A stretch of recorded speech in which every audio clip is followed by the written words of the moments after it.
Hey guys, today we're going to talk about the ultimate keto food. You got it, cauliflower. Now what's cool about cauliflower is it's low carb and it tastes like a potato. It's very starchy, but it doesn't have the starch in it. With 1.4 grams of fiber, giving you a net carb of 1.2 grams. So 1 cup is like a little over 1 gram of carbohydrate. So it's perfect.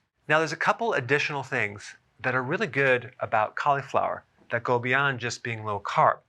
It has a lot of vitamins, B1, B2, B3, B5, B6, B9. That's folate, which is very, very important. It has a lot of vitamin C, vitamin E, K1, a lot of minerals, trace minerals, especially manganese, which is good as an antioxidant. And in addition to this, it has some pretty serious phytonutrients. In fact, all the cruciferous vegetables are high in phytonutrients. Now, what are phytonutrients? They mainly act as specialized antioxidants that help in the turning on and turning off of certain genes and the maintenance of your DNA. Now, there's many different ways you can prepare cauliflower. The one that I like is the pizza crust, okay? I'm gonna put a link down below on a pizza that is made with cauliflower crust. It's really delicious. You can also get these at the store. Kibosh is a company that sells cauliflower crust. This is what it looks like right here.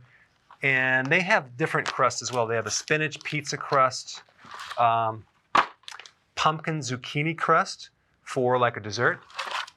How about this one? Chocolate zucchini crust. And then we have our kale pizza crust and just regular cauliflower crust. What's really important when you get a crust is to look on the label and just make sure it has cauliflower in it, because sometimes they'll slip in things like tapioca, starch, or dextrin, and some other things that are not keto friendly. Kibosh is a good company. There's others. You can check them out. I'll put a link down below. And then we have our cauliflower rice, okay? And you can get this at any grocery store now. It's becoming more popular. And it tastes almost identical to rice, which is very starchy, but without the starch. It's all fiber.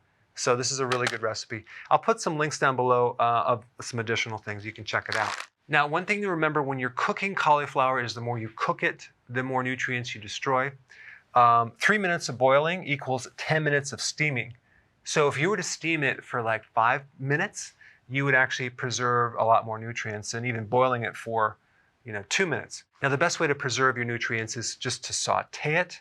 And even though you cook it for a long time, you're still getting some nutrients, but one big benefit is it's a low carb food, and you also get the fiber. And sometimes when I go to certain restaurants, I will find that they will have the entire head of the cauliflower roasted with cheese on the menu. And I'll order it and I'll pretty much eat the whole thing.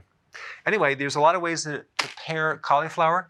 I'm gonna put some links down below. Check it out. It's the ultimate keto food. Thanks for watching. Hey, if you're liking this content, please subscribe now, and I will actually keep you updated on future videos.